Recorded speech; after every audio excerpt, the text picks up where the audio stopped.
Hi and welcome. My name is Isam from ISD Architects, where we can help people realize their projects, their dream homes, their renovations, their additions, or their new projects. Uh, in this video, I'm going to talk about a controversial subject, which is climate change.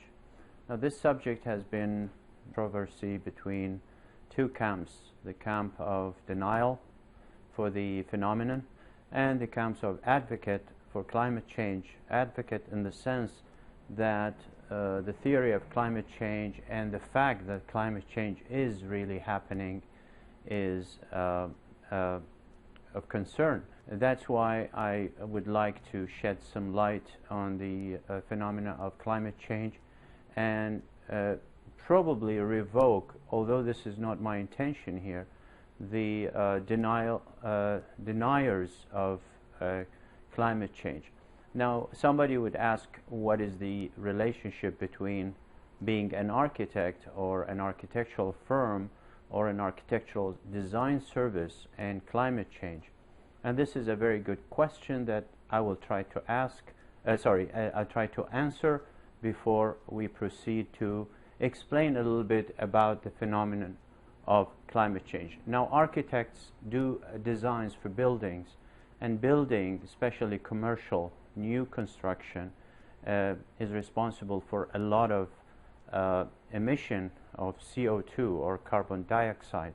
And in this process of building, there is demolition happening, there is recycling of materials, there is embedded energy that could cause the to certain damage for the environment and the emission of CO2 and other gases that harm the atmosphere. Now, the atmosphere is the layer that protects the Earth from direct solar energy that we receive from the sun. So, understanding the basis of all of this and defending the position that climate change is really happening, and there is an alarming fact that the temperature of Earth is rising and causing the distress of nature, distress of the environment, melting of the glaciers in the north, in Antarctica, or other sources of water that is melting due to the rise of the temperature, is causing drought in other parts, in many parts of the world. It's causing climate shifting and changes. It's causing, for example, hurricanes like the ones we saw in the United States recently, or even tsunami in the south of Asia.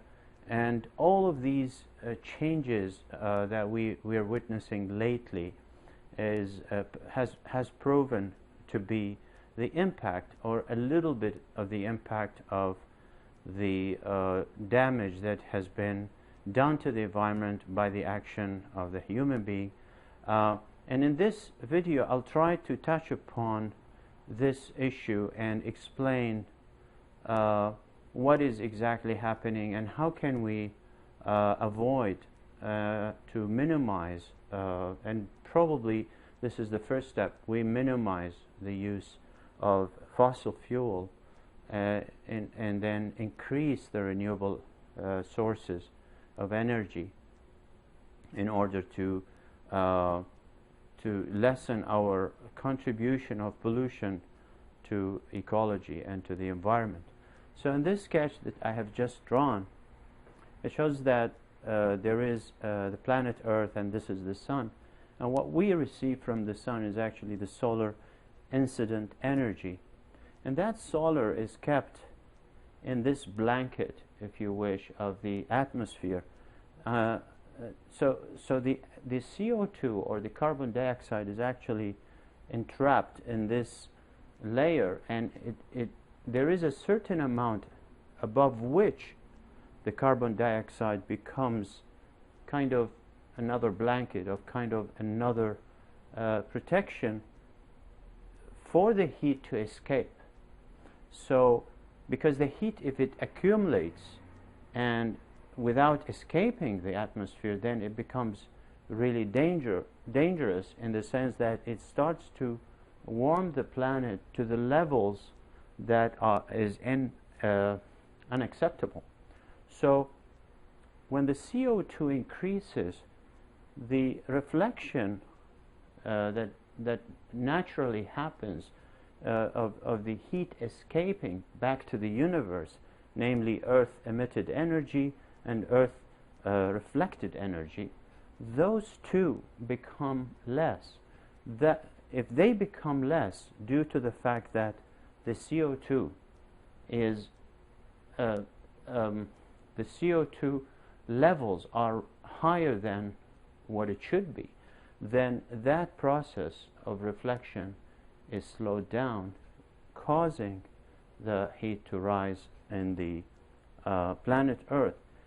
The scientists acknowledge that fact, and they call it the energy imbalance. The energy imbalance, and they say that it is equivalent to 400,000 Hiroshima atomic bombs per day in a year. So, and that is caused by the carbon dioxide accumulation. Of course, there's the methane and other greenhouse gases, and those are coming from the fossil fuel burning. So the fossil fuel meaning gas and petrol and benzene and oil, of course. So these are the fossil fuels that produce carbon dioxide, which accumulates here and then prevent the reflection of heat that is coming from the sun and prevent it from leaving Earth, causing the overheating of Earth. Now, the CO2 increase it used to be 350, now it's 391 now ppm. Probably that could mean nothing to or could mean very little, but actually this increase is dramatic and it's alarming. And as scientists are explaining, this increase has caused all the things that we are witnessing in all parts of the world, not only in the Middle East, in China, in the Midwest of the United States, in Southeast Asia. For example, the hurricanes that we learned about, or we saw the devastating effect, the drought that has caused, was caused by the increase of the Earth temperature, has also created the lack of harvesting, scarcity of harvesting, which drove the food prices up. That affects the population, that affects the human beings and the animals living on the planet. Therefore, this cycle, this drought, the distinction of species, the rise of the sea level are all but simple or basic impact of the global warming phenomenon that is happening. Now, the architects and the builders and people at large, because certain parts of the world there has to be a permitting process, there are more regulations, the profession is more regulated, the architects have bigger roles. In other parts of the world, people build without even the government intervention, without regulations or building codes. So the human activity of building produces a lot of CO2. And now somebody would ask, but that impact is really not much. And I would say that opinion is correct if we consider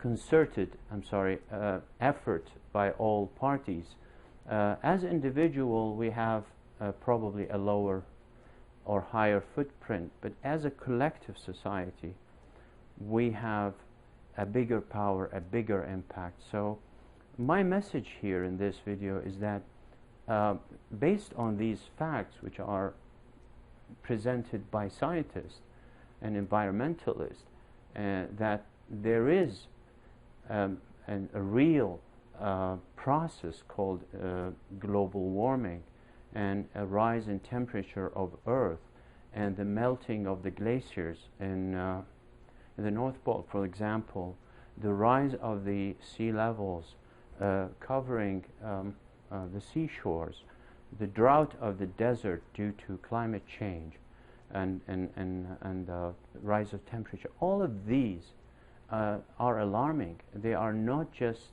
dry scientific facts, but in fact they are causing a lot of distress to the ecology and to the possibility that there would be a sustainable future for the human race.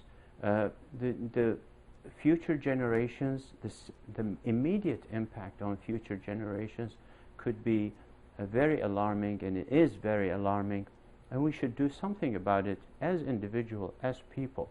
So through this video and through other videos that I'm intending to give out or produce, my intention is to raise the awareness.